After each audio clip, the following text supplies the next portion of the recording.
Okay, sound చూడండి నాయన. Sound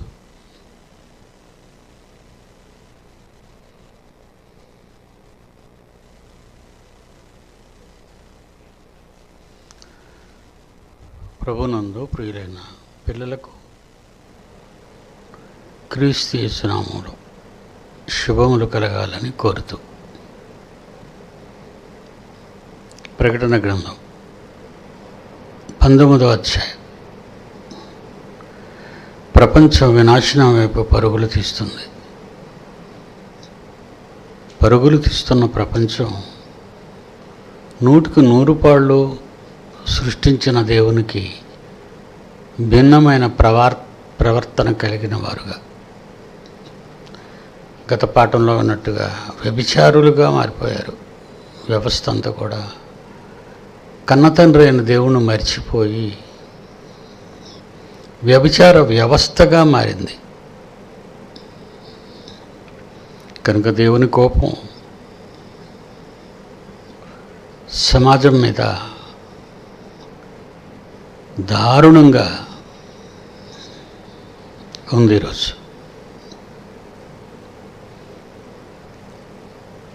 ఈరోజు కరోనా ప్రపంచాన్ని పట్టి పీడిస్తుంది. నా పిల్లలకు ఒకటి తెలుసు, 2020 డిసెంబర్ 31 మీ డాడీ ప్రార్థన. ప్రక్కనున్న తెలుగు రాష్ట్రంలో కూడా కర్ఫ్యూ, లాక్డౌన్, స్కూల్స్ క్లోజ్ చేయటం అన్నీ. ఇంకా పక్కనున్న రాష్ట్రాలు, north India or south India except Andhra Pradesh.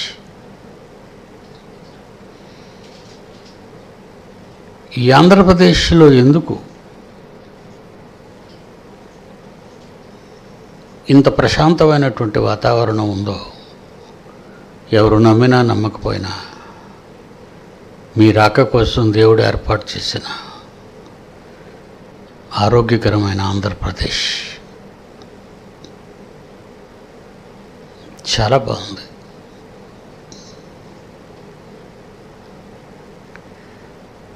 దేవుని కోపం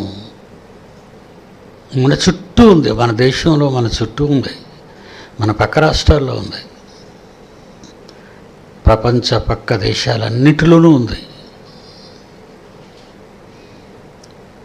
మీ విశ్వాసం బలపడాలి. ఇప్పుడు ఇదొక ప్రత్యక్ష సాక్ష్యం, నిదర్శనం, వాస్తవం.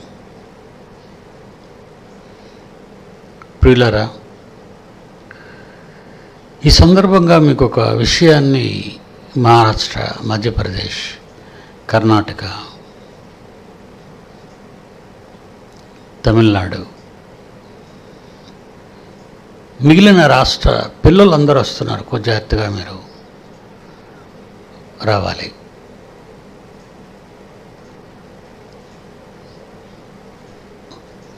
మరి పాజిటివ్ కేసులు ఉన్నవాళ్ళు దయచేసి రాకండి. నెగిటివ్ ఉన్నవాళ్ళు రండి విత్ పేపర్. ఇక శానిటైజర్కి సంబంధించినవి మీరు కూడా సిద్ధపడి రండి. మేము సిద్ధం చేస్తున్నాం, మీరు కూడా శానిటైజర్కి సంబంధించినవి తీసుకొని రండి. ఎందుకంటే 3000 మంది ఒకేసారి పెద్ద ఆడిటోరియంలో ఉంటాం. అందులో ఏ ఒక్కరికి ఉన్న ఆడిటోరియంలో కూర్చున్న వారందరికీ అది పాకుతుంది. కనుక దేవుడే మనల్ని కాపాడాలి. ఎందుకంటే దేవుని ఈ రోజుకి అన్ని ఏర్పాట్లు జరిగిపోతున్నాయి. సెమినార్కి కావలసిన టోటల్ రేషన్ వచ్చేసింది, వంటకి కలప వచ్చేసింది, ఆడిటోరియం ముగింపుకు దగ్గరగా ఉంది. వాతావరణం, ప్రెమిసిస్ అంతా కూడా ఆహ్లాదకరంగా తయారు చేశాం. కనుక పిల్లలు, మీ ఆరోగ్యాన్ని కూడా మీరు భద్రపరుచుకొని రావటం మంచిది. లోకమంతా దేవుని కోపం ఉంది, నా పిల్లల మీద కాదు, మన మీద కాదు. మనం ఆయనకి ఇష్టలు, ప్రియులు, ప్రియాతి ప్రియులు. అందరూ వాక్యం అంటే ఆసక్తి కలిగిన వారు, దేవుని పని అంటే ఆసక్తి కలిగిన వారు, దేవుని కొరకు ప్రయాసపడేవారు, దేవుని కార్యాల్లో సహకారులు. కనుక మహోన్నతుడైన దేవుని కోపం ప్రపంచం మీద మండిపోతుంది.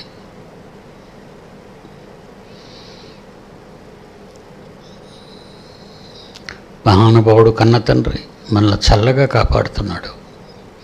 ఆయనకి ఎప్పుడు ఎల్లవేళలా మనం కృతజ్ఞతలు తెలుపుకుంటూనే ఆయన కనుసన్నల్లోనే బ్రతకాలే తప్ప ఒక అడుగు అటు కానీ ఒక అడుగు ఇటు కానీ మనం వేయకూడదు.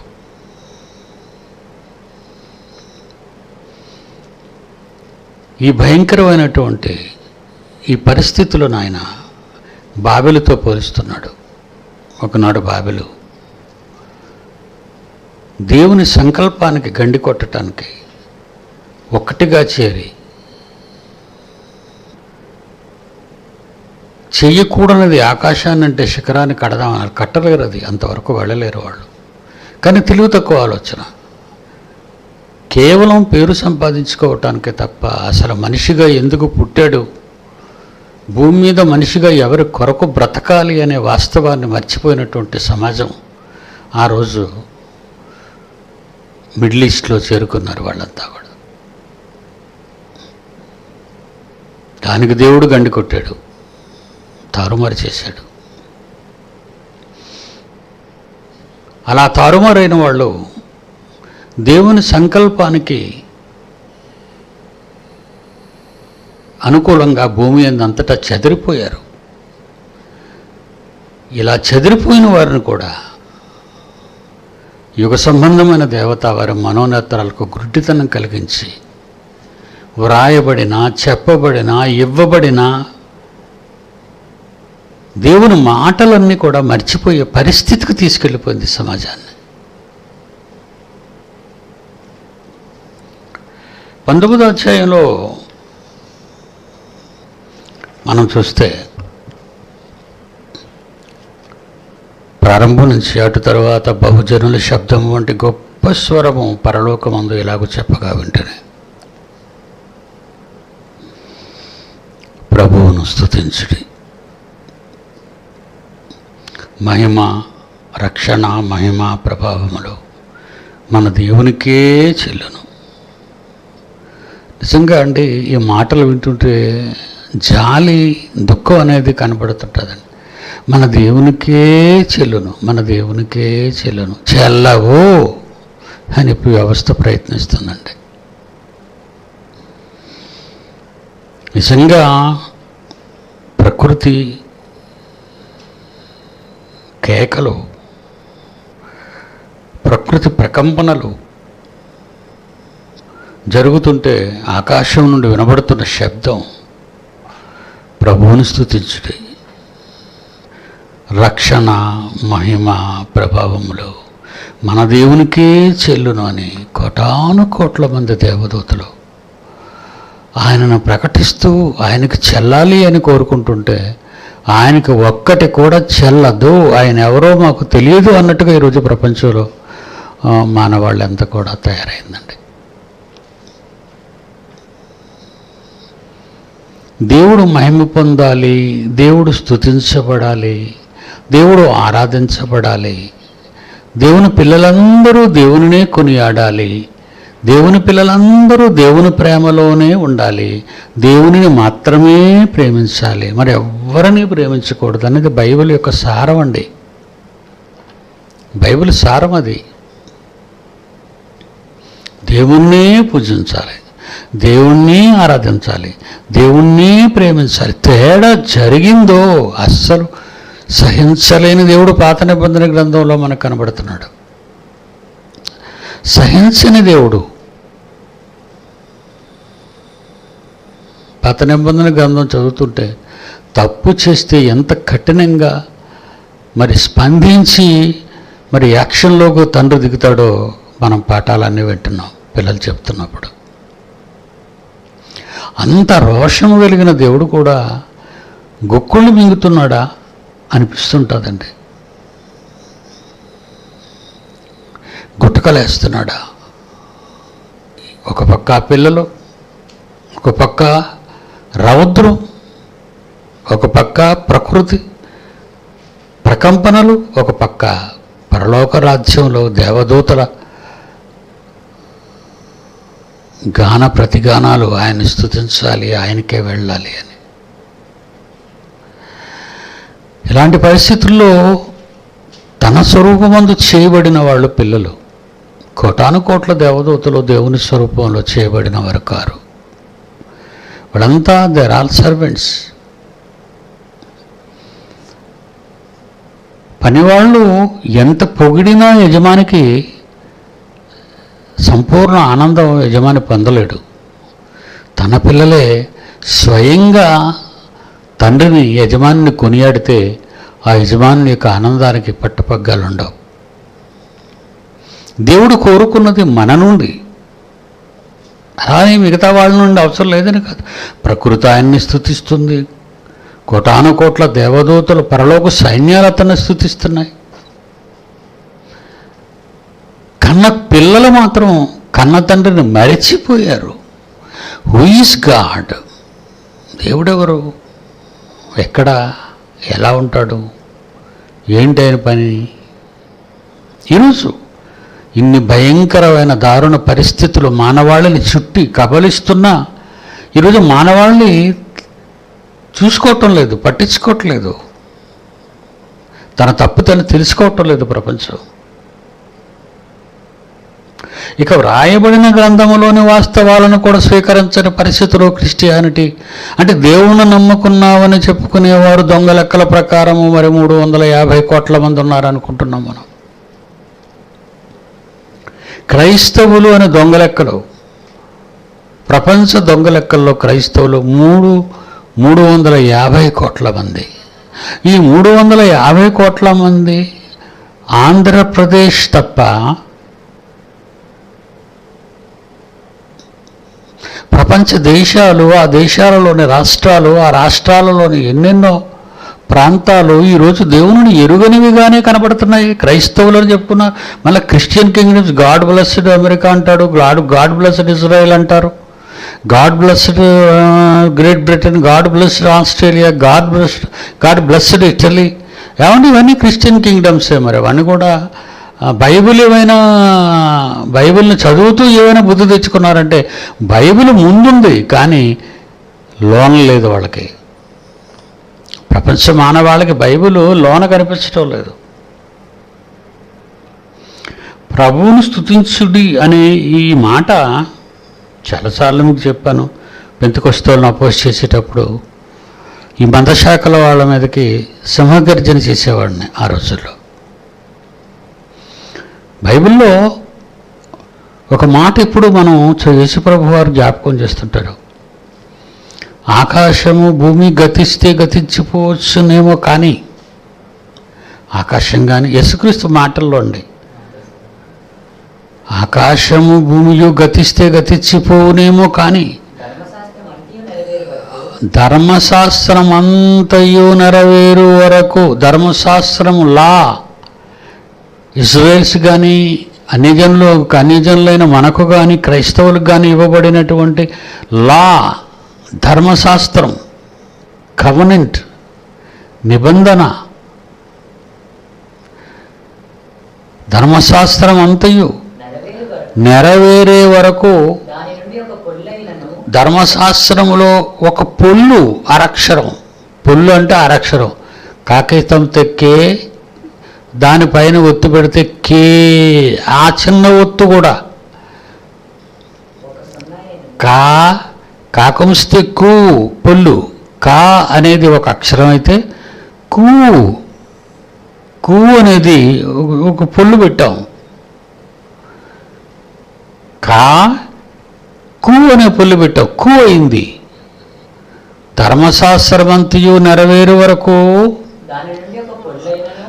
ఈ ధర్మశాస్త్రములో ఒక పుల్లు, ఒక సున్నా తప్పిపోదని మీతో నిశ్చయముగా చెప్పుచున్నాను. అంటే ఎంత ఖచ్చితమైన వివరణ క్రీస్తు వారు బైబిల్లో ఇచ్చిన, లైన్లే తప్పించేసి అక్షరాలే మాయం చేసేసి అర్థాలే పెడార్థాలు చేసేసారండి. ఎక్కువ మోడోవర్ దిస్ పెంతెకోస్ట్ పీపుల్. మత శాఖల వాళ్ళు ఈ మధ్యన అందరికి వచ్చేసింది. ఈ పెంతెకోస్తు వాళ్ళకు వచ్చిన ఈ జాడ్యం, పెంతెకోస్తు వాళ్ళకు వచ్చినటువంటి రోగం సమాజంలో ఉన్న ప్రపంచ క్రైస్తవులను పిలువబడిన వాళ్ళందరిలోని జాడ్యం వచ్చేసింది.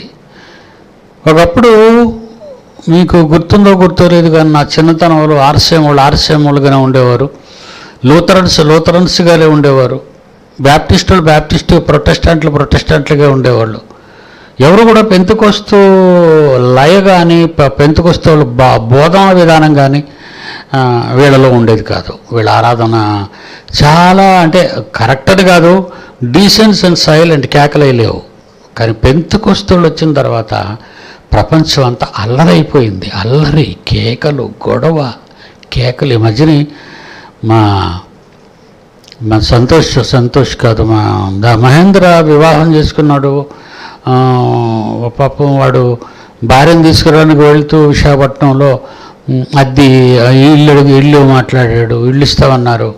తీరాని భార్యను తీసుకొచ్చేసరికి ఇల్లు ఇవ్వని చెప్పేశారు. ఇంతకీ ఇన్ఫర్మేషన్ ఏంటంటే క్రైస్తవులు ఈరోజు క్రైస్తవులకు ఎవరు ఇల్లులు ఇవ్వటం లేదండి. ఎందుకంటే అర్ధరాత్రి వరకు స్తుతి ఆరాధనలు అంటాడు, కేకలు అంటాడు, గొడవలు అంటాడు, భాషలు అంటాడు, పిచ్చి పిచ్చి కేకలు, డప్పులు, డోళ్ళు. ఈరోజు హైందవ సోదరీమణులు కూడా క్రిస్టియానిటీకి భిన్నంగా ఈ చర్చిలు కూలదోయాడు, పాక తీసేయడాలు, ఆ చర్చిలో ఉన్నవన్నీ తీసేయడాలు, పడగొట్టడాలు జరుగుతున్నాయంటే ప్రధాన కారణం పెంతెకోస్తు వాళ్ళు ఆగడాలేనండి. దయచేసి వాళ్ళని సరి చేసుకోమని చెప్పాలి. సరి చేసుకోమని చెప్తున్నా వాళ్ళ కేకలే గెలిచాను అన్నట్టు యేసుప్రభుని శిలువ నుంచి తప్పిద్దాము, మరణం నుంచి తప్పిద్దామని పిలాతు ఎంత ట్రై చేసినా కూడా వాళ్ళు వేసిన యూదులు, ప్రధాన యాజకులు వేసిన కేకలే గెలిచానని ఉంటుంది బైబిల్లో. వారి కేకలే గెలిచాను, వాళ్ళ కేకలే గెలుస్తాయి. ఈరోజు క్రైస్తవులకు ఇల్లులు ఇవ్వటం లేదు, వీళ్ళ వల్లనేనండి. వాళ్ళు ఎక్కడ ఈరోజు చర్చి పెట్టారంటే పర్మిషన్ కావాలి, పర్మిషన్ తీసుకోండి అంటుంది ఈరోజు ప్రభుత్వం. మరి బీజేపీ వాళ్ళు నాయకులు ఈరోజు వాళ్ళు ఒకటి పెడుతున్నారు, ఏమండి చర్చి పెట్టాలంటే ప్రభుత్వం నుంచి అనుమతి తీసుకోవాలండి అని. ఎక్కడ పడితే అక్కడే పాకేసేసుకొని, ఎక్కడ పడితే అక్కడే డప్పులు, డోళ్ళు అని ఎక్కడ పడితే అక్కడే కేకలు. ప్రజల మధ్య వాళ్ళకి పిల్లలు చదువుకోవడానికి కానీ, నైట్ డ్యూటీ చేసి వచ్చిన వాళ్ళకి కానీ వీళ్ళు ఆరాధనలే చూసుకుంటున్నారు కానీ, వీళ్ళు అల్లరలే చూసుకున్నారు కానీ, వీళ్ళు దేవుని ఆరాధనని గొడవ చేస్తున్నారు. ఎందుకంటే బైబిల్లో క్లియర్గా ఉంది, దేవుడు అల్లరికి కర్త కాడు. పరిశుద్ధాత్మ దేవుడు అల్లరికి కర్త కాడు. పరిశుద్ధాత్మ దేవుడు వచ్చాడని కేకలేసే వీలు రైట, పరిశుద్ధాత్మ దేవుడు అల్లరికి కర్త కాడని బైబిల్లో రాయబడిన అక్షరాలు రైట? చెప్పండి. బైబిల్లో రాసి ఉంటాయంటే మేము అన్నీ చేయమంటున్నారు ఈరోజు. మన పిల్లలు చెప్తుంటే మేము వినమండి. ఇది పీటీ సుందర్రావు బోధ. ఇది పీటీ సుందర్రావు బోధ ఏంటిరా బాబు? బైబిల్ బోధ. పీటీ సుందర్రావు బోధ అంటే పీటీ సుందర్రావు పుస్తకం రాస్తే ఆ పుస్తకంలో ఉన్నవి అవి పీటీ సుందర్రావు బోధ. బైబిల్లో ఉన్నదే పీటీ సుందర్రావు రాసినప్పుడు అది నిజమవుతుంది కానీ అబద్ధం ఎలా అవుతుంది? కల్పన కథ ఎలాగవుతుంది? అల్లకల్లోలం చేసేస్తున్నారండి. అలాగే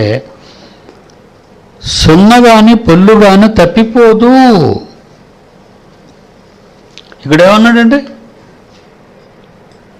19వ అధ్యాయంలో, బహుజనుల శబ్దం వంటి గొప్ప స్వరము పరలోకముందు ఇలాగూ చెప్పగా వింటిని, ప్రభువును స్తుతించుడి అని కేకొచ్చింది. ప్రభువుని స్తుతించుడి అని కేక వినబడింది. రక్షణ, మహిమ, ప్రభావములు, మన దేవునికే ప్రభువుకే చెల్లును. బాగా ఈ సెంటెన్స్ని ఆపి చదివి జ్ఞానం తెచ్చుకోవాలి. కలిపేసి కలబలం చేసి కలగోరం ఉండేయకండి. ప్రభువును స్తుతించుడి, ప్రభువును స్తుతించుడి, రక్షణ, మహిమ, ప్రభావములు మన దేవునికే చెల్లును. ఆయన తీర్పులు సత్యములును న్యాయములునయ్యున్నవి. తన విచారముతో భూలోకమును చెరిపిన గొప్ప వేశ్యకు బాబెలుకు ఆయన తీర్పు తీర్చి తన దాసుల రక్తమును బట్టి దానికి ప్రతిదండన చేసెను. మరి రెండవసారి వారు ప్రభువును స్తుతించుడి. రెండవసారి ఆ పట్టణపు పొగ యుగ యుగములు పైకి లేచుచున్నది. అప్పుడు 20 నలుగురు పెద్దలను 4 జీవులను సాగిలపడి ఆమేన్, ప్రభువును స్తుతించుడి అని చెప్పుచు సింహాసనాసీనుడగు దేవునికి నమస్కారము చేసిరి. ప్రభువును స్తుతించుడి అనగానే ఎలా స్తుతిస్తున్నారు? రక్షణ, మహిమ, ప్రభావములు దేవునికే చెల్లును. అది స్తుతి. గొప్ప కదండి స్తుతించడం అంటే, ప్రభువుని గొప్పగా చెప్పటం. ప్రభువును స్తుతించుడి. ఎప్పుడు మనకి నేను ఎప్పుడు చెప్తుంటాను, మళ్ళీ అదే చెప్తున్నాను. బోలో స్వతంత్ర భారత్కి అంటాడు. అప్పుడు కింద ఉన్న వాళ్ళంతా బోలో స్వతంత్ర భారత్కి అంటారా? ఆడు చెప్పాడు, స్వతంత్ర భారత్ గురించి చెప్పండి, బోలో చెప్పండి, స్వతంత్ర భారత్కి ఏం చెప్పమంటున్నాడు? స్వతంత్ర భారత్కి ఏమి చెప్పమంటున్నాడు? స్వతంత్ర భారత్కి బోలో స్వతంత్ర భారత్కి జై చెప్పమంటున్నాడు. జై బోలో స్వతంత్ర భారత్కి జై, బోలో స్వతంత్ర భారత్కి అని వాడు చెప్పి, కిందున్న వాళ్ళు కూడా బోలో స్వతంత్ర భారత్కి అని, స్వతంత్ర భారత్కి, బోలో స్వతంత్ర భారత్కి, బోలో స్వతంత్ర భారత్కి, బోలో స్వతంత్ర భారత్కి, బోలో బోలో బోలో బోలో. ఇక చెప్పినోడు ఎవడు చెప్పండి? వీడు ఎర్రోళ్ళు గారా ఏమండే? వెర్రోళ్ళు కారా? నవ్విపోతారండి ఎవరైనా. ఇంత చిన్న విషయాలు కూడా, ఇంత చిన్న భాష కూడా అర్థం కాకపోతే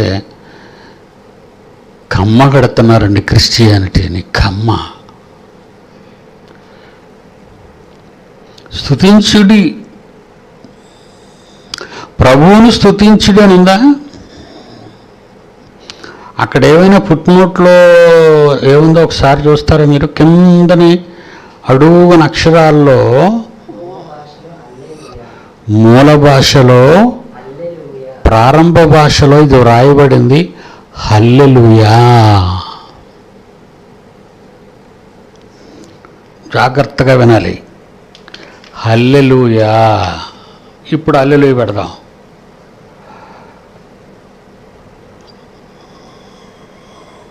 హల్లెలూయా అంటే అర్థం ఏంటి? స్తుతించుడి, ప్రభువుని స్తుతించుడి. హల్లెలూయా, హల్లెలూయా, హల్లేలూయా, హల్లేలు. ఈ దీర్ఘాలన్నీ ఎందుకు కానీ ఆ కిందనేముందంటే, ఇక్కడ హల్లేలూయా అని ఒక పొల్లెట్టామనుకో పైన ఏమనుందండి అక్కడ? ఆ లాకేతం తెల్లే, కిందని లావత్తు, అల్లే లూ, లూకు దీర్ఘం, యా, యాకు దీర్ఘం, అల్లే లూయా, అల్లే లూయా, అల్లే. ఇది ఎక్కడుంది?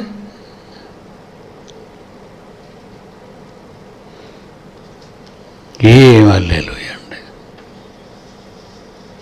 అంటే భాష తప్పు, అర్థం తప్పు, దేవుణ్ణి స్తుతించడంలో అక్రమ మార్గానికి వెళ్ళిపోయారు, అది తప్పు. ప్రభువుని స్తుతించుడు హల్లెలూయా అనగానే మీరేమనాలి? దేవానికి స్తోత్రము, దేవానికి వందనములు, కరోనాను దేవుడు తీసేశాడు, హల్లెలూయా చెప్పండి. దేవా కరోనాను తీసినందుకు వందనములు అంటే స్తుతించండి అని, హల్లెలూయా చెప్పండి అంటే స్తుతించండి అని. కరోనా తీశాడు దేవుడు, హల్లెలూయా చెప్పండి. దేవానికి వందనములు తండ్రి, కరోనాను తీశారు. హల్లెలూయా అంటే బోధకుడు, దొంగ బోధకుడు మైకు ముందు నిలబడి హల్లెలూయా అనగా వీళ్ళందరూ వీళ్ళు హుల్లిటి చేర్చి పాస్టర్ గారు ఏమో మీద తోక తీసేస్తే సంఘస్థులు ముందు కూర్చున్న వాళ్ళంతా తోక ఎత్తిపెట్టి హల్లెలూయా చెప్పండి, ఆనందంగా ఉన్న వాళ్ళందరూ హల్లెలూయా చెప్పండి అంటే స్తుతించండి అని. ఈ స్తుతించండి అని అర్థం తెలియదు వీడికి. వాళ్ళేమంటున్నారు హల్లెలూయా చెప్పండి అనగానే ఎక్స్ట్రా ఒక పొల్లెట్టి హల్లెలూయా. ఎంత వ్యంగ్యంగా ఉందండి చూడండి. టాలీవుడ్లో ఒక డ్యాన్స్ మాస్టర్ ఉన్నాడు, కొరియోగ్రాఫర్. ఆయన ఎలా కమ్మగడుతున్నాడో చూసారు ఒకసారి. మన వాళ్ళ చేష్టలు, మన వాళ్ళ కేకలు, మన వాళ్ళ శబ్దాలు, గొడవలు ఒకసారి ప్లే చేస్తాడు. మీరు చూడండి ఒకసారి చూడండి.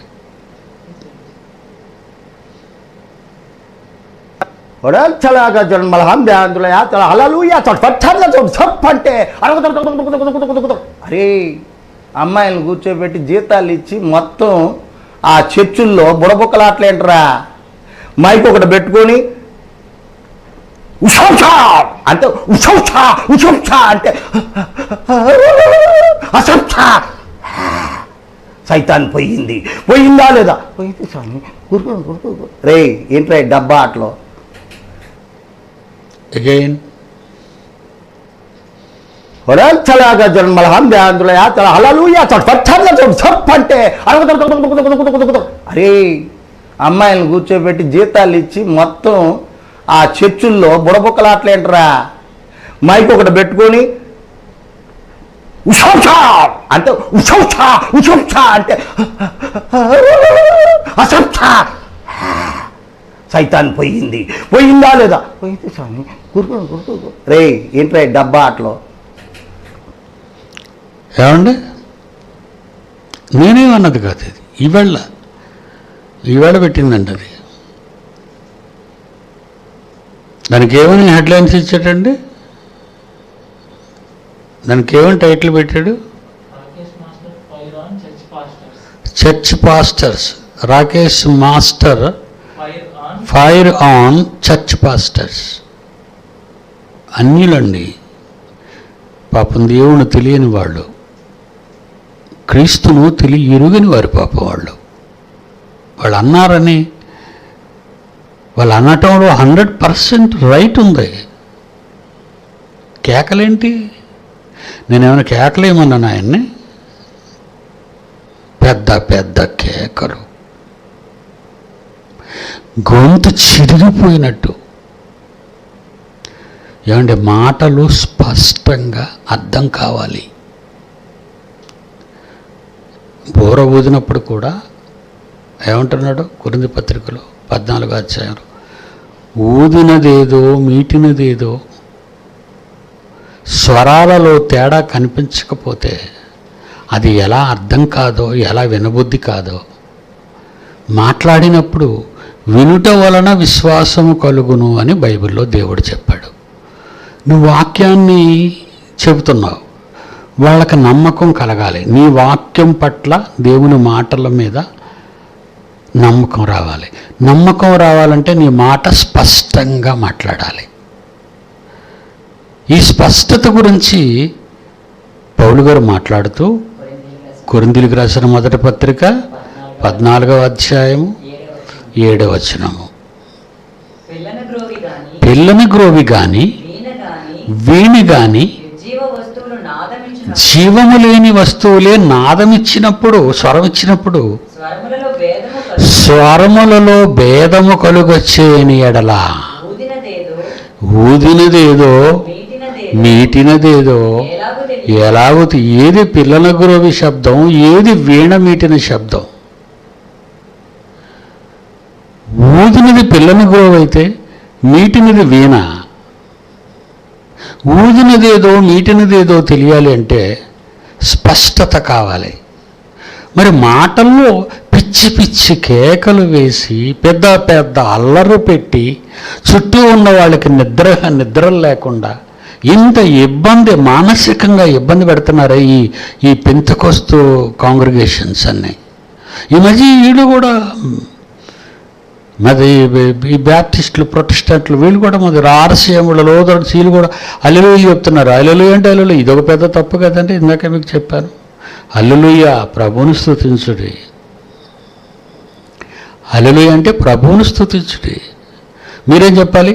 ప్రభువా నీకు స్తోత్రమయ్యా, మా సంఘమును ఆశీర్వదించినందుకు వందనములయ్యా, మమ్మను కాపాడుతున్నందుకు వందనాలయ్యా, బిడ్డను బాగు చేసినందుకు వందనములయ్యా, మా బిడ్డను బాగు చేసినందుకు హల్లెలూయా, దేవానికి స్తుతి చెల్లిస్తున్నాను, నీకు హల్లెలూయా చేస్తున్నాను, ప్రభువుని స్తుతిస్తున్నాను, నా బిడ్డను బాగు చేసినందుకు నా ప్రభువుని స్తుతిస్తున్నాను, వందనాలు చెప్తున్నాను, థ్యాంక్స్ చెప్తున్నాను నా తండ్రికి.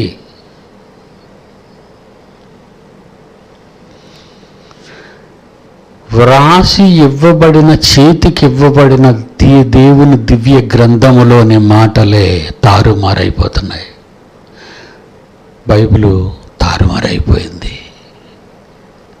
హల్లెలూయా కరెక్ట్ మూల భాషలో హల్లెలూయా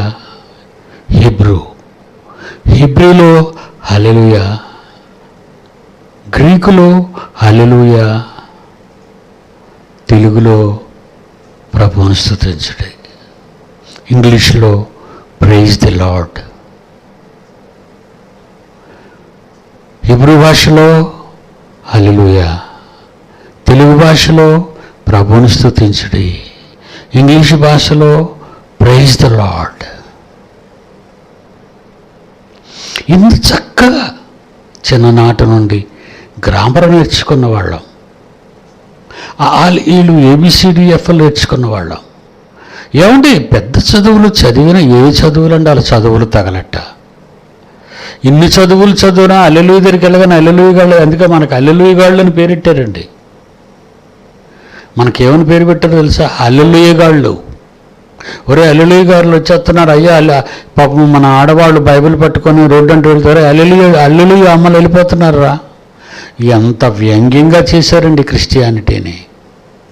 పవిత్రమైన మనస్సాక్షితో మహాజ్ఞానాన్ని అంచులలోనికి వెళ్ళి తెలుసుకోవలసినటువంటి క్రిస్టియానిటీ ఈరోజు అన్ని జనుల చేత అవమానించబడుతున్నది. మీ నిమిత్తమై నా నామము అన్ని జనుల మధ్య దూషింపబడుతున్నది. యేసుప్రభు అన్నమాట. అంతేనే, మీ నిమిత్తమే మీరే చేశారు నా కళంకాన్ని, అవమానాన్ని. నాకే అంటగడుతున్నారు అన్ని మీరు. నేను చెప్పిన మాటలకి మరికొన్ని మాటలు యాడ్ చేసి పాడు చేశారు దేవుని వాక్యాన్ని. అందుకే మొక్కలు అయిపోయింది క్రిస్టియానిటీ. వేల మొక్కలు, వేల ఫెలోషిప్లుగా విడిపోయాయి. ఇప్పుడు ఎవరైనా తెచ్చుకున్నాడు. 50 ఏళ్ళగా రొద పెడుతున్నానే, అబద్ధ బోధకుడండి, దయ్య బోధకుడండి, ఏదో చెప్తాడు. దయ్యం బోధ అంటే క్రీస్తునికి దయ్యం పట్టింది అన్నప్పుడు బాగుందండి. అదే సమాజం.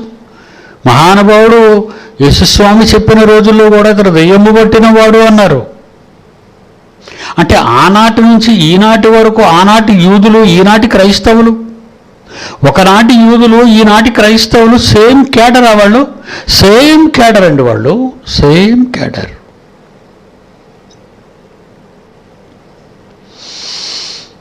ఎంత దారుణం అండి. బాబులు మా భాషలు తారుమారు చేసినంత మాత్రాన్న, మా భాషలు తారుమారు చేసి ప్రపంచ దేశాలకు వెళ్ళగొట్టినంత మాత్రాన్న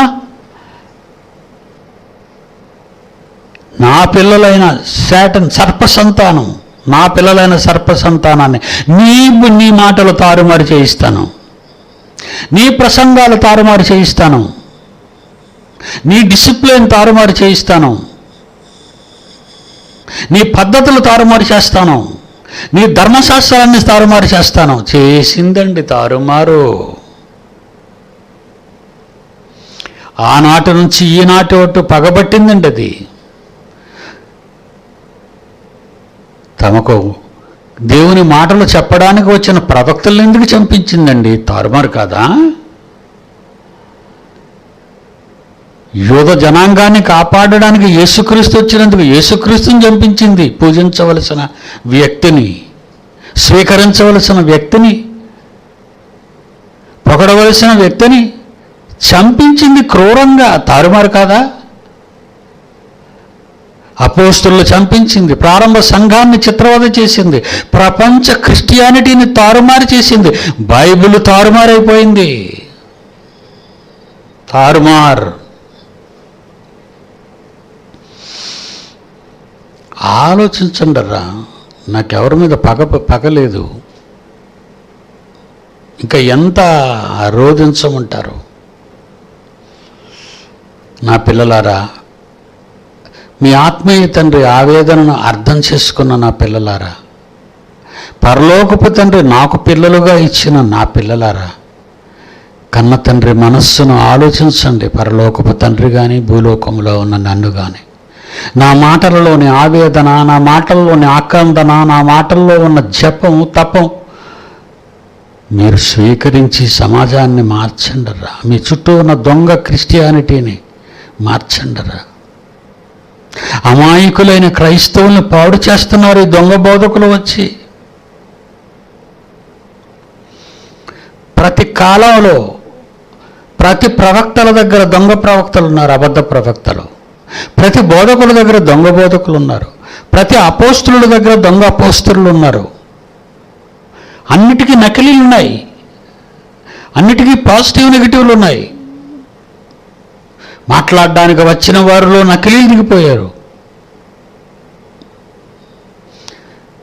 మొదటి యోహాను పత్రికలు అంటాడు, వాళ్ళు మనలో నుండే బయలుదేరారు. మనలోకి వస్తారు, మనలో వింటారు, తర్వాత మనలో నుండి బయటికి వెళ్తారు, మనకు తేడాగా మాట్లాడడం మొదలు పెడతారు. వాళ్ళని ఏమైనా దేవునిలోకి నడిపిస్తున్నారా? వాళ్ళు ఏమైనా దేవుని కొరకు పూజార్హమైన కార్యక్రమాలు వాళ్ళ చేత జరిగిస్తున్నారా? సంఘాలు కడుతున్నారా? అనేక మందిని దేవుని వైపు మళ్ళిస్తున్నారా? అనేక విద్యా విధానాలను నేర్పిస్తున్నారా? పాఠాలుగా చేసి ప్రసంగాలు చేస్తూ దండుకుంటూ స్వలాభాపేక్షతో బ్రతుకు తెరువు కోసం క్రీస్తుని నమ్ముకున్నారా? ఒకసారి మీ చుట్టూ ఉన్న బోధక సమూహాలని చూడండి, మీకే అర్థమవుతుంది వాళ్ళ పరిస్థితులు ఏంటో. మొదటి యోహాను 2వ అధ్యాయం. వారు మనలో నుండే పోయిరి, వాళ్ళు మనవాళ్ళు కాదు,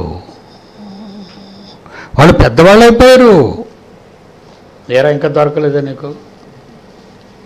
చూడనా, మొదటి యోహాను 2వ అధ్యాయం 19వ వచనం. మొదటి యోహాను 2వ అధ్యాయం 19వ వచనం. వారు మనలో నుండి బయలుదేరి కానీ మన సంబంధులు కారు. మన సంబంధులు అయితే మనతోనే ఉంటారు, మన మాటలే చెబుతారు, మనలాగే ఉంటారే. మరి వాళ్ళు బయటికి వెళ్ళి తేడాగా ఉన్నారేటి? క్రైస్తవులని చెప్పుకొని తేడాగా ఉన్నారేటి?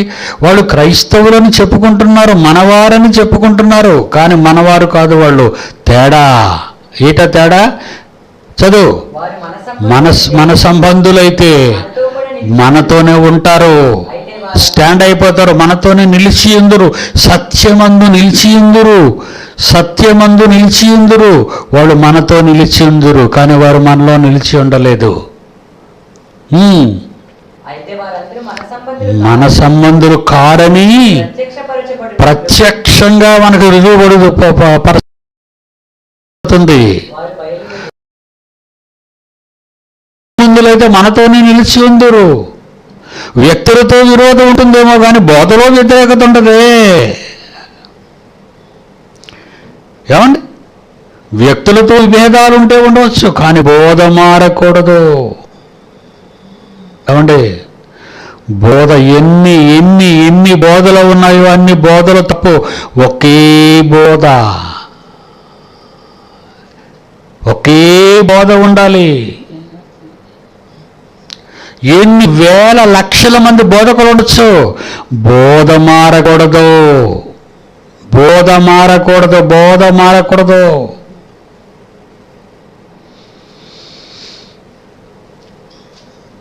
బాబెలు దేవుని లాన తారుమారు చేసింది, దేవుని ప్రజలను తారుమారు చేసింది. డీసెంట్గా, నిమ్మళంగా, ప్రశాంతంగా ఉండవలసిన క్రిస్టియానిటీని అల్లకల్లోలం చేసింది. అల్లరికి కర్త పరిశుద్ధాత్మ దేవుడు అల్లరికి కర్త కాడు అని అంటే, ఏ పరిశుద్ధాత్మ వల్ల మాకు ఈ వరాలు ఉన్నాయని చెప్పుకొనుచున్న ఈ దొంగ బోధకులందరూ ఆ పరిశుద్ధాత్మ దేవుడు వలన వీళ్ళకి బోధలన్నీ వచ్చాయని, వీళ్ళకి వరాలన్నీ వచ్చాయని, దొంగ వరాలు ఉన్నాయని చెప్పుకుంటూ స్వస్థత అంటాడు కానీ కళ్ళకు కనిపించే కళ్ళు లేని వాడిని కబోదిని కళ్ళు ఇవ్వలేడు. మీరు గమనించండి. స్వస్థత అంటాడు కానీ చెయ్యి పోయిన వాడికి చెయ్యి వచ్చేటట్టు చేయలేడండి, కాలు పోయిన వాడికి కాలు వచ్చేటట్టు చేయలేడండి, మరణించిన వారిని బ్రతికించలేడండి, మూగవాణ్ణి మాట్లాడించలేరండి, కుంటివాణ్ణి నడిపించలేరండి. మరి ఏ స్వస్థత వరాలు ఉన్నాయి? కనబడని రోగాలు పోయాయని చెప్పుకునే కథలు ఇవన్నీ దొంగ బోధలు. లోకం ఆశ్రయించుకుంటుంది. ఈరోజు భారతదేశంలో ఉన్న హైందవ సోదర సోదరీమణులు మనల్ని అసహించుకుంటున్నారు. ఎందుకు అసహించుకుంటున్నారు? నీ క్యారెక్టర్, నీ భక్తి విధానం మంచిది కాదు. వాడు దేవాలయాలకు వెళ్తారండి, ప్రశాంతంగా లైన్లో నిలబడి వాళ్ళ పూజలు అర్పించి మళ్ళా యూనిఫామ్గా లైన్లో కూడా బయటకు వచ్చేస్తారు. నువ్వేంటి గుడిలోకి వెళ్తావు, కూర్చుంటావు, మాటికి బయటకు వస్తుంటావు, ఎందుకు వస్తున్నావో తెలియదు, ఎందుకు వెళ్తున్నావో తెలియదు, గుడిలో కూర్చుంటావు, చెరు బెంచులో నిద్రపోతుంటావు, నిలబడి అంటావు, కూర్చొని అంటావు, ప్రార్థన అంటావు, అంతా నాటకం,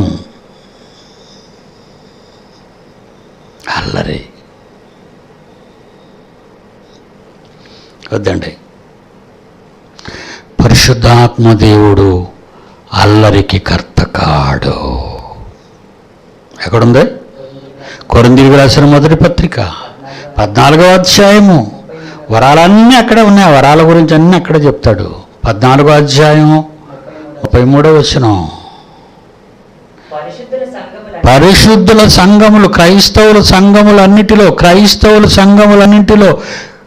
బాప్టిస్టుల సంఘాల్లో, రోమన్ కాథలిక్ సంఘాల్లో, ప్రెస్బిటేరియన్ సంఘాల్లో, ఏమండి లూథరన్ సంఘాల్లో, ప్రొటెస్టెంట్ సంఘాల్లో, పెంతెకోస్తు గ్రూపుల్లో ఏమైనా ఉన్నాయండి అందులో?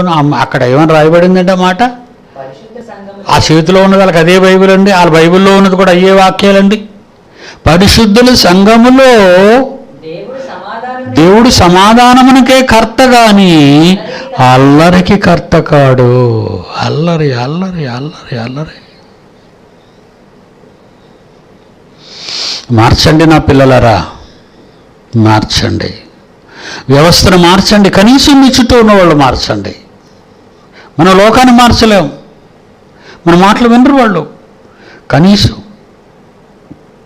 ఈ మధ్య మా క్రైస్ట్ చర్చ్ విశాఖపట్నం వాళ్ళకి కొన్ని అడ్వైజెస్ చేశాను. మీరు ఇళ్ళ దగ్గర ప్రార్థన పెట్టుకోండి, ఇతరులకు డిస్టర్బెన్స్ లేకుండా నెమ్మదిగా, డిసెంట్గా, డిసిప్లైన్డ్గా. మీ పాట వింటే ఏమండి మీ పాట మరొకసారి వినిపిస్తారా అని అడగాలి. మీ పాట వింటే మీ బాబోయ్ మీ గోడ మానేయండి బాబు అనకూడదు. మీ పక్కింటి వాళ్ళు ఉంటారా, మీ నేబర్స్ ఉంటారా, మంచిగా ఒకసారి వచ్చి కూర్చోమనండి. అలా ప్రయోగం చేశారండి విశాఖపట్నం క్రైస్ట్ చర్చ్ వాళ్ళు. ప్రయోగం చేయగానే కొత్త వాళ్ళు రావటం మొదలుపెట్టారు. ఏమండి మరొకసారి వారిని పిలిచి మాట్లాడించండి, ఏమండి మీ ఇంటి దగ్గర మరోసారి ప్రార్థన పెట్టించండి, వినడానికి మాటలు చాలా బాగున్నాయి. ఏమండి గెలుపది గెలుపది. రోడ్లు అంటే మరి పాడుకుంటూ వెళ్తే ఎవరు వింటారు? పేడ చల్లుతారు. రోడ్లు అంటే మీరు పాడుకుంటూ వెళ్తే మా వీధులకు ఎందుకు వచ్చారని ప్రశ్నిస్తున్నారు. మీరు చెప్పేది వాళ్ళకి ఏదో అర్థం కావాలి కదా, మీరు చెప్పేవి వినాలనుకోవాలి కదా. వాళ్ళు మేము వినాలండి అనాలి, ఆవిడ అడగాలి. పెంతెకొస్తు పండుగ దినాన్ని సహోదరులారా మేము ఏం చేయాలి అని అపోస్తులను అడిగితే ప్రసంగం చేశాడు పేతురు గారు 2వ అధ్యాయంలో. 38వ అధ్యాయం 39వ వచనం వచ్చేసరికి 2వ అధ్యాయంలో అపోస్తుల కార్యాల్లో 3000 మంది అయ్యా రక్షణ పొందుటకు మేమేం చేయాలి అడగాలి. రిక్వెస్ట్. బలవంత మత మార్పిడులు వద్దు. సుప్రీంకోర్టు మంచి జడ్జిమెంట్ ఇచ్చిందండి. 18 ఏళ్ళు దాటిన వాళ్ళు వాళ్ళ ఇష్టమైన వచ్చిన మతాల్లోకి వెళ్ళిపోవచ్చు.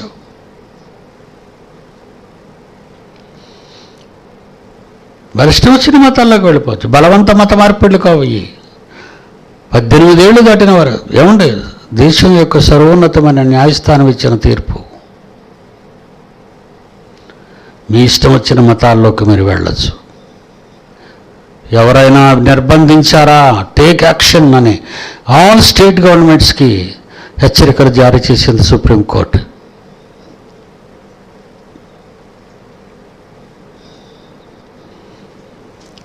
మీ మాటలు వినాలనుకోవాలి కదండి.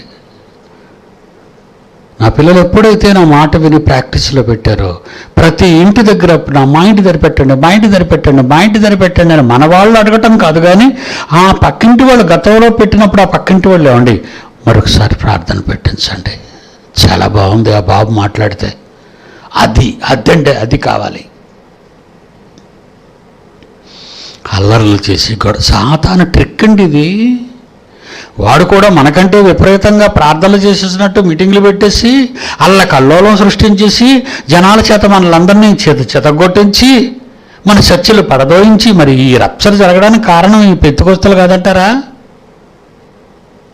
చెప్పండి. మిగిలిన మతశాఖల వాళ్ళు కూడా మీరు కూడా ఆలోచించి బుద్ధి చెప్పండి వాళ్ళకి. వాళ్ళ అలవాట్లు మీకు వచ్చే మీరు చర్చల్లో గోల,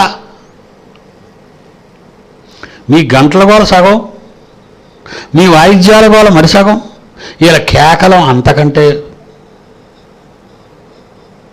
సగం. ఏంటండి ఇదంతా? క్రిస్టియానిటీని పాడు చేస్తున్న వాళ్ళు మీరు కాదా? బైబిల్ని పాడు చేస్తున్నది మీరు కాదా? యేసు మాటలు తృణీకరిస్తున్నది మీరు కాదా? బైబిల్కు భిన్నంగా ప్రవర్తిస్తున్న క్యారెక్టర్స్ మీవి కావా? మీకు ఒక నమస్కారం, మారండి. మారి మా దగ్గరికి రండి. మేము అసలు ఎవరిని రప్పించమండి. మీరు మా దగ్గరికి రావద్దు కూడా, మేము మీ దగ్గరికి రాము కూడా. I hate you all. అందుకనండి ఎవరు పిలిచినా వెళ్ళటం మానేశాను. దేనికి రావాలి? మార్పు లేనప్పుడు, 100 సార్లు వచ్చినా మార్పు రానప్పుడు నేను రావటం దండగా. వినుట వలన విశ్వాసం కలుగును, ఆ వినుట క్రీస్తుని గురించిన మాట వలన కలుగును. క్రీస్తుని గురించిన మాట వినాలి. నువ్వు క్రీస్తుని గురించి మాట వినకుండా నీ సాక్ష్యాలు, నీ కంపు, నీ తలనొప్పి అంత జనాల మధ్యన ఊది రెచ్చగొట్టి పాడు చేస్తున్నారు జనాలని. రాత్రి నాకు దేవుడు కనబడ్డాడు, రాత్రి నాకు ఫలానా దేవుడు చూపించాడు. ఏంటి దరిద్రాలన్నీ చెప్తున్నావు? బైబిల్లో లేనివి, బైబిల్లో లేని దరిద్రాలన్నీ ఎందుకు చూపిస్తున్నావు ప్రజలకి? మార్చండి. Christian wrong corrupted Christianity, wrong corruption క్రిస్టియానిటీని మార్చండి. రాంగ్ కరప్షన్ అయిపోయింది, తప్పుడు క్రిస్టియానిటీగా మారిపోయింది. మీరు చర్చిల్లోకి వెళ్ళి ఆరాధన ఆదివారం చేసిస్తే సరిపోదు,